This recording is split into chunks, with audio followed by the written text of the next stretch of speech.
കേരള, കർണാടക, തമിഴ്നാട്, ആന്ധ്രാപ്രദേശ്, തെലുങ്കാന, പോണ്ടിച്ചേരി എന്നീ സംസ്ഥാനങ്ങളിൽ നിന്നായി 200-ൽ പരം കായിക താരങ്ങളാണ് 3 ദിവസങ്ങളിലായി നടക്കുന്ന മത്സരത്തിൽ പങ്കെടുക്കുന്നത്. മാർച്ച് പാസോടുകൂടിയാണ് മത്സരം ആരംഭിച്ചത്. ഉദുമ MLA കെ കുഞ്ഞിരാമൻ മത്സരങ്ങൾ ഉദ്ഘാടനം ചെയ്തു. ഈ മത്സരം എന്നത് വിവിധ സംസ്ഥാനങ്ങളിൽ നിന്ന് പങ്കെടുക്കുന്ന കുട്ടികളും അവരുടെ പേരൻസായും അതുപോലെ അവരുടെ കോച്ചായും പങ്കെടുക്കുന്ന ആളുകളെല്ലാം നിർത്തി നമ്മുടെ സംസ്ഥാനത്ത് മാത്രമല്ല നമ്മുടെ ജില്ലയിൽ നമ്മുടെ മണ്ഡലത്തിലാണ് ഈ പരിപാടി നടത്തുന്നതെന്നുള്ളത് നമുക്കെല്ലാവർക്കും ഏറ്റവും വലിയ സന്തോഷിക്കാൻ കഴിയുന്ന കാര്യമാണ്.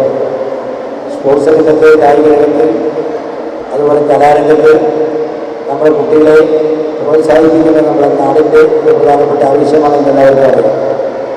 അതുകൊണ്ടാണ് ഗവൺമെൻറ്റും അതുപോലെ മറ്റ് സന്നദ്ധ സംഘടനകളെല്ലാം ചേർന്ന് ഇങ്ങനെയുള്ള രംഗത്തെ പുഷ്ടിപ്പെടുത്താൻ നമ്മളെ നേതൃത്വം വഹിക്കുന്ന എല്ലാ സംഘടനകളും സംവിധാനങ്ങളും ഏർപ്പെടുത്തി നല്ല രീതിയിൽ പ്രവർത്തിക്കാൻ കഴിയുന്നവരെ തിരഞ്ഞെടുത്ത് കോച്ച് നൽകി അവരെ വിജയത്തിലേക്കൊണ്ടെത്തിക്കാനുള്ള നല്ല ശ്രമം നടത്തിക്കൊണ്ടിരിക്കുകയാണ്.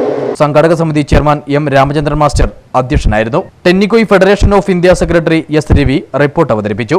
ഉദുമ ഗ്രാമപഞ്ചായത്ത് president K. Kasthuri teacher, A. Balakrishnan, Kunhiraman, Sathi, K. V. Vijayakumar തുടങ്ങിയവർ സംസാരിച്ചു. പള്ളം നാരായണൻ സ്വാഗതവും A. രാമകൃഷ്ണൻ നന്ദിയും പറഞ്ഞു.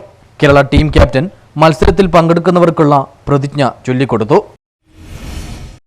ഉദുമ പാലക്കുന്നിൽ നടന്നുവന്ന സൗത്ത് ഇന്ത്യൻ ടെന്നിക്കോയ് ചാമ്പ്യൻഷിപ്പിൽ പുരുഷ വിഭാഗത്തിൽ തമിഴ്നാടും വനിതാ വിഭാഗത്തിൽ കേരളവും ചാമ്പ്യന്മാരായി. പുരുഷ വിഭാഗത്തിൽ കേരളം 2ഉം പോണ്ടിച്ചേരി 3-ാം സ്ഥാനവും നേടി. വനിതാ വിഭാഗത്തിൽ കർണാടകത്തിനാണ് 2ാം സ്ഥാനം. ടീമുകൾക്ക് ആഭ്യന്തരമന്ത്രി രമേശ് ചെന്നിത്തല സമ്മാനങ്ങൾ വിതരണം ചെയ്തു. ഫാറൂഖ് ആസ്മി അധ്യക്ഷനായിരുന്നു. സമ്മാനദാന ചടങ്ങിൽ M. അച്യുതൻ മാസ്റ്റർ സ്വാഗതവും ജലീൽ കാപ്പിൽ നന്ദിയും പറഞ്ഞു.